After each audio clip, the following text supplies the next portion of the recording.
push against me. You can call, late in the evening when it gets dark. You can call. Na na na na na na na na na.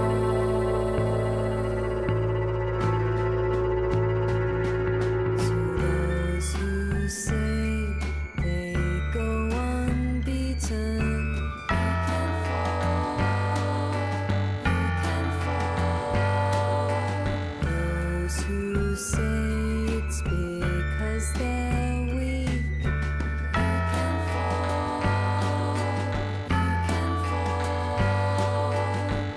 Late in the evening when it gets dark, you can fall. Na na na na na na na na na.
Hi, my name's LoRa. Let me tell you a story. This was me when I was 12. I had a pretty wild imagination. I would dress up like Peter Pan with my mom's dinner gowns and act like I was recruiting for Neverland, and each room in my home was a different part of the island. This is Sam. She's my best friend.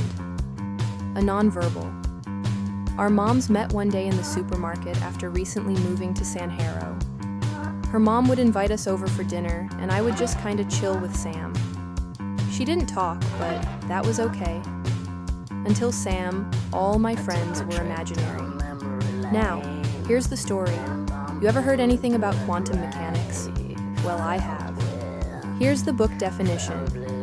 Quantum mechanics is the field of physics that explains how extremely small objects simultaneously have the characteristics of both particles and waves. Physicists call this the wave-particle duality. We'll come back to that. I work in software, a creative partner you could say. I don't have any formal skills, just a good imagination, I guess. What I do is test new artificial intelligence diffusion models for a company called Tensor. You know, AI image and video generators. Some pretty cool shit. Now back to the story. It started about a month ago. I was contacted by a new startup called Evolve. They found me online, they said. Told me they wanted me to test their new model. Well, I've been testing it and it's good. I mean really good.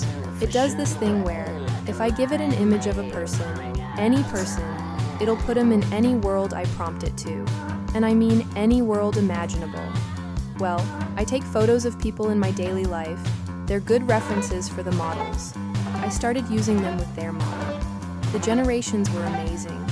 They were the most realistic image and video generations I've ever seen. You know, the kind of stuff governments should worry about. It wasn't available to the public. I couldn't share my generations with anyone, especially the company I worked for. This is Amy. She and I went to college together. Now she's a theoretical physicist at Arizona Tech, the school we went to. She likes playing around with the new AI technologies as much as me. and we create online content together. This is Victoria, the customer correspondence representative or receptionist at the company I work for. That's Donna, her friend. Rumor is they're both sleeping with the company's CFO. Everyone knows it, but if I had to guess, no one gives a shit when the CFO looks like this. Back to the weird shit. Ever since I started messing with this new AI model, the world around me feels different, like copied almost. The environment changes. It shifts. It renders. I think the people around me are changing. I mean, not drastic changes or anything like that, but little subtle changes.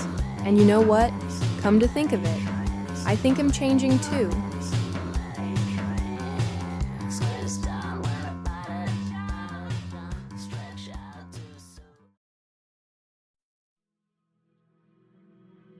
So here's the classic example. Jennifer mentioned Schrodinger's cat, one in a long line of experiments that are among the most violent thought experiments that physicists like to talk about, where we kill small, helpless animals.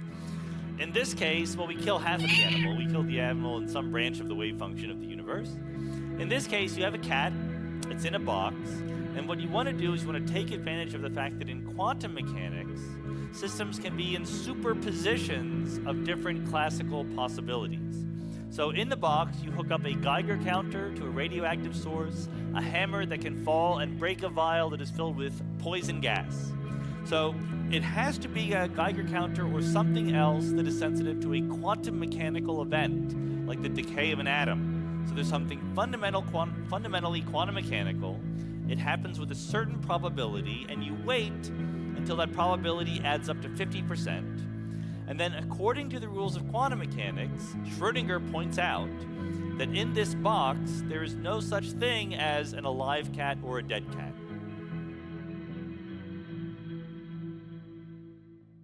I remember when I would pretend to be Peter Pan. I would imagine floating out my bedroom window, then up through the clouds. It was pretend, but it always felt real. The wind, the breeze, the sky. I would just float there. For hours, it seemed. When I woke up, I could still feel those places. I saw myself flying over Never Peak Mountain, Pixie Hollow, even Pirates Island. And I would always ask myself, what if this was the real world? What if when I wake up, I'm actually sleeping? In cosmology, it's also a scientific theory. It predicts a whole bunch of things we have tested and observed very carefully in the cosmic microwave background radiation and in three-dimensional galaxy maps. It's right now the most popular theory in my field for what put the bang into our Big Bang. It was pioneered by Alan Guth and Andre Linde and others. It's a beautiful mathematical theory. And it also predicts parallel universes. In particular, it predicts that space itself isn't just really big, but that space is actually bigger than our universe, maybe even infinitely big. So the logic is that if inflation theory is correct and we take it seriously, we have to take seriously the idea that space is bigger than our universe, that there are parallel universes, other regions of space that are just too far away for us to see. I call these parallel universes the level 1 parallel universes because they're not that different from our universe. The only difference is that over there, the particles started out in different places, so the galaxies formed in different ways. And if there are people over there, they would still learn the same things in physics class, but they might learn different things in history class, because things started out differently and history unfolded differently. The fascinating thing about parallel universes is that the most interesting question now really to me isn't whether there are any, but how many different kinds there are. This is the least controversial kind.